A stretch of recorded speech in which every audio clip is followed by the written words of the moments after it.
ప్రభుత్వానికి చెప్తున్నా, ఈరోజు మీరు నా గొంతు నొక్కే ప్రయత్నం చేస్తున్నారు. కానీ మీకు అర్థం కావాల్సింది ఏంటంటే, మీరు చంపితే నేను ఒక్కడనే చచ్చిపోతా. ప్రశ్నించే వాళ్ళు ఎవరో చావరు. మీరు రావణ గాడిని మాత్రమే చంపగలరు, ప్రశ్నను చంపలేరు. గుర్తుపెట్టుకోండి. రెండో విషయం, ఇంత భయపడుతున్నారా? మీకు అర్థమవుతుందా? ఒక 500 మంది పోలీస్ ఫోర్సు ప్రతిరోజు నా కోసం ప్రజా సమస్యలు, పబ్లిక్ అన్ని వదిలేసి నా కోసం వాళ్ళు అహర్నిశలు తిండి తిప్పలో లేకుండా తిరుగుతున్నారు. ఎస్పీ క్యాడర్ దగ్గర నుంచి కానిస్టేబుల్ క్యాడర్ దాకా ప్రతి ఒక్కరు నాకు సెక్యూరిటీ ఇచ్చుకుంటూ తిరుగుతున్నారు. ఇదే ఆంధ్రప్రదేశ్. సుగాలి ప్రీతిని పాపను చంపితే ఈ రోజుకి ఆ హంతకుడిని పట్టుకున్నోడు లేడు. ఈ రోజుకి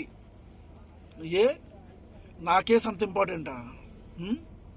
ఇది కేసా? పవన్ కళ్యాణ్ గారు మాట్లాడిన భాష మాట్లాడితే నా మీద సార్, సుగాలి ప్రీతి తల్లి ఇంకా ఈ రోజుకి కూడా, పార్వతి గారు ఈ రోజుకి కూడా ఆవిడ శారీరకంగా వికలాంగురాలు అవ్వచ్చేమో, కాదు. మీ ప్రభుత్వాన్ని ప్రశ్నిస్తుంది. ఎందుకు? ఆడిని పట్టుకోండి, ఆ హంతకుడిని పట్టుకోండి, ఆడపిల్లని చెరిచినోడిని పట్టుకోండి, నన్ను కాదు.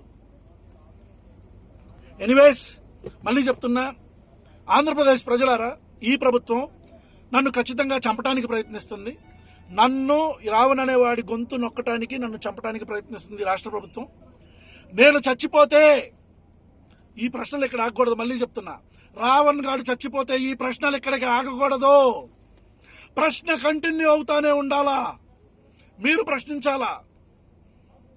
నా దళిత అన్నలో చెల్లెళ్ళకి, నా ముస్లిం అన్నలకి చెల్లెలకి చెప్తున్నా, మీరు ప్రశ్నించాలా. నేను చచ్చిపోతే మీరే ప్రశ్నించాలా. జై భీమ్, జై భీమ్.